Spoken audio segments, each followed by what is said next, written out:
Waalaikumsalam. Bismillahirrahmanirrahim. Alhamdulillahirabbil alamin. Salatu wassalamu ala asyrofil anbiya'i wal mursalin sayyidina wa maulana Muhammadin wa ala alihi washabbihi ajma'in. Amma ba'd. Para hadirin, para pendengar, praktisi dan semua elemen stakeholder Madrasah Kota Malang yang luar biasa. Pada kesempatan ini yang kami muliakan, yang kita muliakan Bapak Sekjen Kementerian Agama Republik Indonesia, hadir di tengah-tengah kita Bapak Profesor Dr. Nizar Ali MAG, dan kita berada di situasi perkembangan pendidikan Islam yang luar biasa yang mengambil peran di tengah-tengah masyarakat bangsa Indonesia dan dunia. Dan kita lebih fokus pada satu madrasah unggul terpadu di Jalan Bandung, yaitu di lingkungan Kementerian Agama Kota Malang. Selamat datang Bapak Sekjen. Terima kasih. Alhamdulillah. Apa kabar Pak Sekjen? Alhamdulillah sehat walafiat. Alhamdulillah. Pak Sekjen ini sejak dulu sampai sekarang sama saja ini. Alhamdulillah kita banyak sesuatu yang perlu kita bagaimana membangun madrasah unggul terpadu di Kota Malang ini. Ngapunten Bapak Sekjen, kita pada permasalahan di era digitalisasi, kemudian pada situasi zaman sekarang ini, madrasah terus bergerak, bukan hanya mandiri berprestasi, tapi ingin mengangkat para peranan dunia. Salah satunya isu-isu tentang bahasa, teknologi, dan kemudian saintek, dan kemudian karakter agama menjadi ruhnya madrasah. Bagaimana pandangan Bapak terhadap madrasah unggul terpadu di Kota Malang, dan bagaimana nanti kondisi ke depan agar supaya madrasah kita ini menjadi lebih bagus lagi, bukan hanya tingkat nasional tapi internasional, bahkan membangun perubahan dunia. Bapak Sekjen barangkali bisa menyampaikan beberapa poin-poin penting dalam kesempatan yang berbahagia ini. Monggo Bapak. Baik, Assalamualaikum warahmatullahi wabarakatuh. Waalaikumsalam. Bismillah, Masya Allah, Muhammad, amma ba'd. Saya hormati para pemirsa podcast studio Madrasah Sanawiyah Negeri 1 Kota Malang. Terima kasih, dan saya selaku Sekretaris Jenderal Kementerian Agama tentu mengucapkan selamat dan apresiasi kepada Madrasah Sanawiyah Negeri 1 Kota Malang yang sangat strategis dan sangat diuntungkan dengan keberadaan ini. Yang pertama di tengah-tengah kota di Jalan Bandung, tentu ini masuk dalam lingkaran yang sangat-sangat strategis. Yang kedua adalah ada di tengah-tengah kota pelajar di Jawa Timur, yang tentu basisnya adalah Kota Malang, yang tentu tidak diragukan lagi posisi julukan dari Kota Malang dalam konteks kewilayahan di Jawa Timur dan juga tentu di Indonesia. Yang ketiga adalah diuntungkan juga ini madrasah ini adalah menempati posisi yang berada dalam konsep integrasi madrasah, di mana ada sebelahnya adalah Madrasah Ibtidaiyah Negeri 1 Kota Malang bergandengan dengan Madrasah Sanawiyah Negeri 1 Kota Malang, bergandengan pula satu atap dengan Madrasah Aliyah Negeri 2 Malang, yang ketiga-tiganya ini reputasinya tidak diragukan lagi oleh publik, oleh dunia, karena capaian-capaian prestasi yang diukir oleh Madrasah Sanawiyah Negeri 1 Kota Malang ini. Nah, tentu ini menjadi sebuah kebanggaan dan perlu dipertahankan, ditingkatkan juga capaian prestasinya agar supaya bisa tidak lagi menasional tapi mendunia yang kita harapkan, karena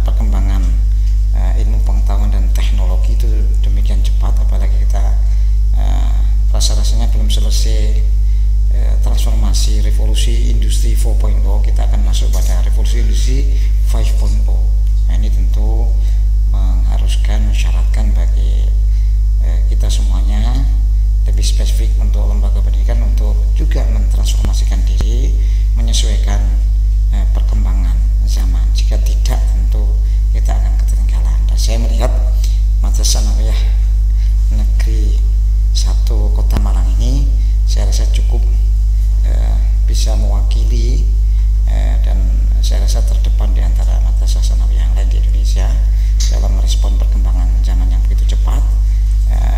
Terbuktinya ya pada kali ini kita sudah mendengarkan semua sebagian dari TIK, teknologi informasi dan komunikasi. Podcast ini bagian dari lingkaran TIK itu. Ternyata sudah siap dengan itu semuanya. Ini menunjukkan bahwa secara akademik ilmiah tentu ini siap untuk menyongsong era revolusi industri, tidak saja 4.0 tetapi adalah 5.0.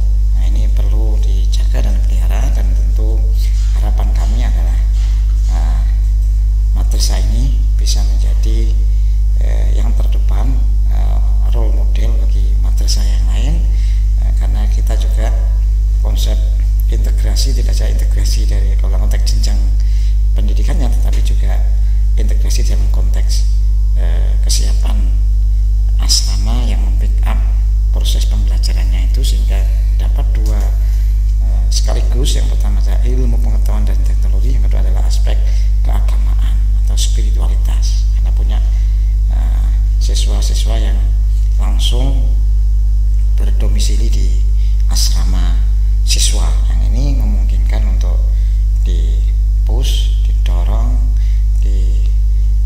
ditingkatkan kemampuan dalam bidang apapun, tergantung isu-isu strategis dalam konteks kekinian. Kalau isu strategisnya IT, kita bisa dorong 24 jam itu bisa concern fokus pada IT. Kalau concernnya itu di bidang yang lain, sosial humaniora, itu juga bisa kita lakukan dengan cepat. Nah, ini potensi peluang yang cukup besar. Ini saya rasa teman-teman stakeholder MTSN 1 Kota Malang ini sudah responsif lah terhadap antisipasi perkembangan zaman. Ini yang kita harapkan, ya tentu capaian madrasah ini dipertahankan, kalau bisa ya dilakukan inovasi-inovasi baru, usaha-usaha baru agar supaya ini bisa jauh lebih baik, mengungguli yang lain, sehingga bisa menjadi role model yang paripurna untuk kemajuan madrasah di Indonesia. Karena kita ini kan di era keemasan madrasah, di mana siswa-siswa kita sudah bisa berkiprah, berkontribusi dalam dunia, termasuk dalam bidang ilmu pengetahuan dan teknologi. Ya. Terima kasih Pak Sekjen. Tadi kalau kita lihat, kita tadi menarik yang kami lihat, madrasah terpadu atau terintegrasi antara MIN, MTSN, MAN itu di Indonesia tidak terlalu banyak kayaknya. Barangkali kami bisa diberikan konsep, kita semuanya membutuhkan bagaimana keterpaduan antara MIN, MTSN yang sudah seperti Jalan Bandung ini ke depan, agar menjadi lompatan yang luar biasa menjebol dunia. Barangkali ini frame-frame yang kemudian trik-trik keterpaduan konsepnya dulu, kemudian setelah itu strategi keunggulan yang dibangun ke depan, sisi akademiknya, sisi sainteknik, dan kemudian non akademiknya karena agama. Barangkali bisa frame-nya dulu.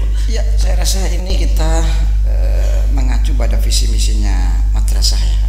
Ini kan ada satu kata kunci yang menjadi referensi untuk dikejar, ya, ini adalah imtak, iman dan takwa.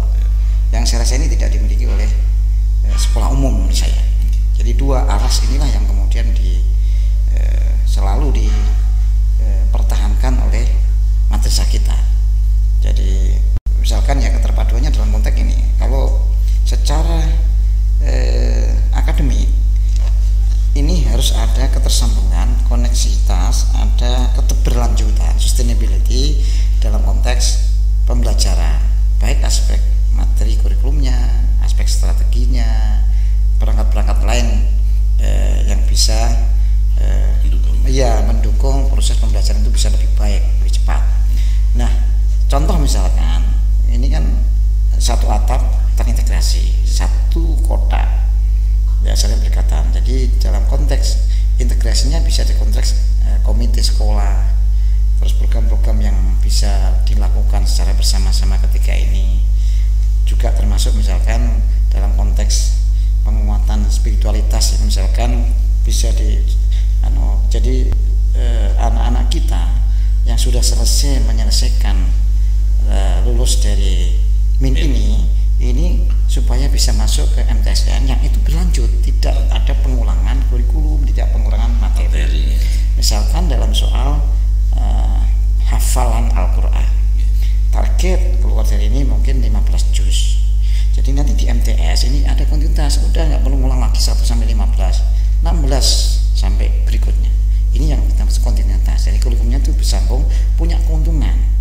Jadi bisa hapus anak-anak yang hafalannya ini bisa langsung terkoneksi di MTS, dan itu seperti memudahkan kontrol monitoringnya MTS. Hal yang sama juga dalam bidang umum. Jadi kalau ini materinya ini lebih ini apa, jadi ini bisa komunikasi secara langsung antar guru di level MI, MTS, MA, sehingga ada ketersambungan, ada kontinuitas yang luar biasa, sehingga cukup komprehensif dalam bidang materi tertentu, sehingga tidak ada duplikasi, tidak ada pengulangan, justru ada peningkatan secara signifikan dari level tingkat dasar ke level tingkat menengah. Ini yang menjadi keuntungan di situ. Kalau beda dengan lepas, kan kita tidak bisa koordinasi, tidak bisa melihat secara langsung. Ini keuntungannya di situ. Luar biasa, ini sangat menarik Pak Sekjen dan kawan-kawan sekalian. Ini ketika kita bicara integrasi dari berlanjutan continuous program, kita ambil contoh dari tahfidzul Quran itu. Memang selama ini kan terpisah-terpisah. Ketika di MIN sudah ada yang 10 juz, maka tinggal menambahkan terus lanjut tanpa mengulang sama sekali, sehingga semuanya berdampak kepada kebanggaan. YBS-nya mahasiswa oke, gurunya oke, dan wali murid pengguna kita luar biasa. Kemudian di MAN bisa 10 juz, akhirnya menjadi yang khatam Al-Quran, yang hafidh-hafidhohnya di lembaga terpadu akan nampak jelas. Nah, kemudian sisi kelemahan kita memang begini, Pak Sekjen. Input madrasah terpadu unggul ini mayoritas bukan hanya di karangan yang kuatnya terhadap pesantren, tetapi memang background, kadang-kadang orang tuanya masih awam dan seterusnya. Tapi dia mempunyai high class, ya. Nah, di sini memang kemudian kadang-kadang yang masuk sini tidak semuanya sudah punya, yang kemudian karakter agamanya sudah bagus, sudah banyak, tapi yang juga penting untuk menghadapi tantangan agar supaya ini percepatan lompatan bagi keluarga-keluarga yang atensinya buat agama, tapi dia sebenarnya keberagamannya masih kurang juga. Bagaimana? Sebenarnya ini sangat mudah sekali. Ibarat kalau kita belajar bahasa itu nggak bisa antara kemampuannya yang rendah campur aduk dengan yang tinggi. Jadi harus ada pengkelasan soal agama. Klaster. Ini klaster agama yang 0. Kumpulin semuanya dengan yang klasternya 0. Kemampuannya ini elementary, intermediate, kumpulkan dengan intermediate. Lah, yang 0 ini bagaimana dipacu treatmentnya tentu ya jauh lebih intensif supaya bisa mengejar yang intermediate, supaya bisa mengejar yang advance, sehingga ketika selesai sanawiyah posisi finishnya itu sama. Nah, itu harus ada perbedaan perlakuan antara ketiga klaster itu tadi. Itu sebenarnya gampang. Bahasa nggak mungkin bahasa yang 0 sama sekali dikumpulkan dengan orang yang sudah punya kemampuan bagus. Sama dengan agama. Nanti kalau yang susah nanti gurunya. Ketika pembelajaran ini kemampuannya 0, nggak bisa, ini 0, mau dikasih tinggi, yang rendah ini akan teriak. Mau kasih rendah, yang ini bosen. Nah, kan harus ada pembagian klaster.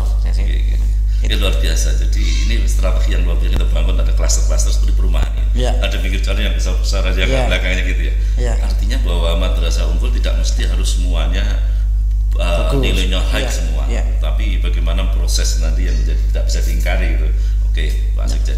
Kemudian berikutnya, bagaimana sekarang kita lompatan dari sisi agama, terutama masalah bahasa Arab yang menjadi ruhnya Islam itu sendiri, karakter kita. Ini kadang-kadang misalnya diadakan kelas bahasa langsung speakingnya di kelas, beberapa kelas, tidak harus semuanya, tapi ada beberapa titik yang dengan cara seperti itu yang kemudian sama tadi pemetaan oleh MTS sampai aliyahnya, sehingga keluaran itu memang capaiannya itu kelihatan. Ini loh bahasanya yang di madrasah itu. Barangkali ini bisa juga diberikan konsep seperti apa Pak Sekjen untuk bahasa. Iya, saya rasa pertama penting untuk melakukan pretest untuk memperlakukan satu homogenitas kelas. Sebab kita mudah kalau kita ada database tentang posisi kemampuan siswa dalam bidang bahasa. Kita klasterkan sehingga nanti treatmentnya tentu kurikulumnya akan berbeda antara kelas yang rendah dengan yang tinggi, tapi nanti finishnya diharapkan sama. Ini saya rasa penting. Itu soal mudah lah. Yang pertama soal materi, yang kedua porsi jam pelajarannya harus ditambah agar supaya bisa mempercepat proses pengejaran ketertinggalan yang kurang ke yang lebih tinggi. Nah, itu simpel sebenarnya itu. Untuk integrasi nilai-nilai agama dengan sains, ini kan menjadi ruhnya KSM yang membedakan OSN dengan KSM ruh madrasah. Ini sesungguhnya yang diharapkan dari Kementerian Agama barangkali seperti apa, Pak? Jadi integrasi sains dan agama sehingga berkarakter anak seorang yang saintek tapi juga berhati Ka'bah, berhati iman yang kokoh. Sehingga nanti ketika menjadi capaian outputnya ketika menjadi seorang saintek tapi juga bisa khutbah, bisa militansi terhadap agama, juga akhlakul karimahnya nyata di masyarakat sebagai pemimpin role modelnya orang yang hebat tetapi agamanya juga bagus. Ya, saya rasa sama konsep kita ya. Kita harus pahamkan yang pertama dalam konsep ilmu itu sumbernya satu ya. Allah Subhanahu wa Ta'ala. Sehingga kalau dalam konsep akidah ini diterapkan, saya rasa ketika mereka belajar apapun tentu dasarnya ini tentu semuanya ini adalah bersumber dari yang satu, zat yang maha kuasa. Tentu akan berbeda ketika dia tidak punya keimanan landasan-landasan teologis yang diberikan. Tentu mereka akan mereka akan teralienasi dari konsep spiritualitas itu. Maka menjadi penting integrasi ini adalah bagaimana kita mampu memaknai sumber ilmu pertama itu sebenarnya berasal dari Al-Quran yang secara konseptual itu didetailkan oleh para ilmuwan muslim saat itu dalam konteks bidang sains dan teknologi. Ya, munculnya Al-Jabar itu kalau kita bisa memberikan landasan historis teologis tentu akan percaya bahwa Al-Jabar sebenarnya penemu pertama itu adalah sarjana muslim yang itu sumbernya dari apa? Dari Al-Quran dan hadis. Itu saya rasa itu kelebihan dari kita dalam konteks ini. Jadi bukan ilmu untuk ilmu, tapi sebenarnya ilmu adalah bersumber dari zat yang kuasa, tapi diperuntukkan juga untuk ilmu. Nah ini nih Pak Sekjen, kadang-kadang kita begini, guru-guru SDM-nya madrasah itu jujur aja dari alumni bermacam perguruan tinggi yang notabene bukan dari pengayaan dari Al-Quran yang luar biasa, tapi berbagai background, kadang-kadang yang kurang bisa ngaji juga masuk menjadi PNS-nya, tapi kemudian ada yang ahli sains, teknologi maupun yang lainnya, tapi kemudian dia agamanya juga masih rendah. Ketika masuk menjadikan internalisasi, ini ada permasalahan terjadi di Kementerian Agama khususnya di madrasah. Kita tidak pungkiri karena kita berada dalam satu titik yang memang rekrutmennya secara terpadu, secara nasional. Nah, untuk menyikapi bagaimana guru-guru umum yang memang masih agak sedikit kurang agama untuk menjadi satu ruh yang sama, terinternalisasi dan terintegrasi ilmu mereka dengan agama menjadi militan, itu barangkali ada solusi strategi ya, yang ditawarkan. Itu dengan pelatihan yang penguatan aspek dimensi keagamaan, sumber itu dari kita, jadi nggak bisa dilepas. Ya ada kita punya pusdiklat yang mungkin bisa didesain untuk melatih mereka dalam misalkan konsep integrasi ilmu dalam konteks ini, ilmu umum dan ilmu agama. Saya rasa itu gampang dalam konteks ini. Ketika dia paham, tentu akan menjadi lebih menarik dan tentu tidak menghilangkan semangat spiritualitas dalam konteks ini. Ya, itu mudah sebenarnya. Ya kalau yang dibiarin tidak ada treatmentnya ya. Saja, tapi kalau diberi pengetahuan, sosialisasi ataupun kursus ataupun semacam workshop ataupun lokal karya tentang integrasi ilmu, saya rasa mereka akan jauh lebih kan di perguruan tinggi sudah ada konsep integrasi ilmu model UIN Jogja, Spiderweb, sumber utamanya Quran Sunnah. Di Malang ada pohon ilmu, ada roda ilmu di Unisampel. Saya rasa ini menjadi kekayaan luar biasa yang perlu diberikan pengetahuan pada mereka yang miskin terhadap dua-duanya. Berarti perlu ada Prof, ada ini perencanaan yang komitmen yang kuat dari lembaga untuk ini. Kalau tidak ada kan susah juga. Jadi nanti tidak ada ikatan emosional ataupun upaya yang komprehensif untuk melakukan kerja yang bareng. Oke, Prof, terima kasih. Untuk capaian output ini yang membedakan madrasah unggul dengan yang tidak, ini kan jenis produk dan outputnya. Barangkali yang diharapkan di Kementerian Agama, Pak Sekjen, biar kawan-kawan ini kerja berdasarkan juga target gitu. Karena sekarang sudah ada reward, ada tukin, dan seterusnya. Target yang diharapkan di Kementerian Agama seperti apa, Pak Sekjen? Ya, kalau target jelas kita lepasan, karena siswa yang belajar di sekolah kita, madrasah kita itu ada tipologi. Yang pertama adalah dia lulusannya, targetnya itu dia bisa masuk ke perguruan tinggi. Yang kedua, dia tidak punya kemampuan finansial, dia targetnya kerja.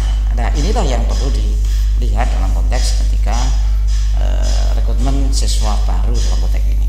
Nah, kalau dia targetnya masuk perguruan tinggi, lah tentu kurikulumnya menyesuaikan, kebijakannya menyesuaikan, visi misinya sesuaikan dengan konteks ini, programnya juga yang mengindos agar supaya mereka targetnya sesuai. Nah, Kementerian Agama sudah jelas. Jadi indikator keberhasilan siswa adalah pertama ya tentu adalah lulusan kita itu diterima di perguruan tinggi berapa persen sih. Yang kedua adalah prestasi dalam konteks nasional itu seperti apa. Itu yang disebut dengan target-target. Ya, konteks sanawiyah sendiri sih. Berapa sih capaian siswanya dalam konteks perhelatan nasional? Tentu akan berbeda lah. Ya, kita harapkan ya dalam konteks ini siswa kita bisa berkontribusi dalam pentas nasional dalam konteks ini. Itu target yang harus kita patok dalam konteks ini. Jadi sesuatu memang harus memiliki target, tujuan, dan yang hasil yang akan dicapai.